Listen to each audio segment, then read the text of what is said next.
Yakobaya orthodox സഭകളിൽ പൊട്ടിത്തെറി 1934 ഭരണഘടനയ്ക്കെതിരെ സംസാരിച്ച അടൂർ കടമ്പനാട് മെത്രോപ്പൊലീത്തയ്ക്കെതിരെ ഓർത്തഡോക്സ് വിശ്വാസികൾ രംഗത്തെത്തി. അതിനിടെ യാക്കോബായ സഭയുടെ നിരണം ഭദ്രാസന ചുമതല ഗീവർഗീസ് മാർ കൂർലോസിന് വീണ്ടും നൽകിയതിൽ പ്രതിഷേധിച്ച് ഗീവർഗീസ് മാർ ബർണാബാസ് രാജിവെച്ചു.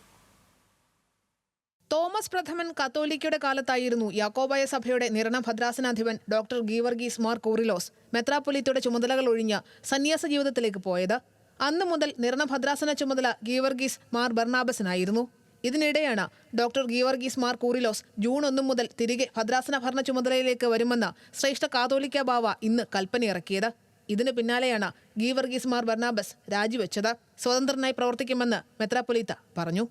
അതിനിടെ അടൂർ കടമ്പനാട് ഭദ്രാസനാധിപൻ സക്കറിയ മാർ അപ്രൈമിനെ നീക്കണമെന്നാവശ്യപ്പെട്ട് ഓർത്തഡോക്സ് സഭാ ആസ്ഥാനത്ത് വിശ്വാസികൾ പ്രതിഷേധിച്ചു.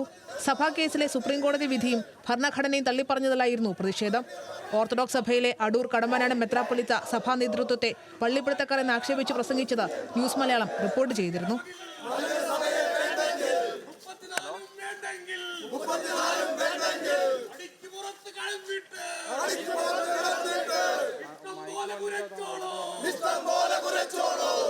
സഖറിയസ് മാർ അപ്രൈം മെത്രാപ്പൊലീത്തയ്ക്കെതിരായ നടപടി ഈ മാസം 23-ന് ചേരുന്ന ഓർത്തഡോക്സ് സഭാ സുനഹദോസ് തീരുമാനിക്കും. ഇതിനിടെ ഇരു മെത്രാപ്പൊലീത്തമാരെയും റാഞ്ചി സ്വന്തം സഭയിൽ ചേർക്കാൻ മറ്റൊരു മലങ്കര സഭ ശ്രമം തുടങ്ങിയിട്ടുണ്ട്. News desk news Malayalam.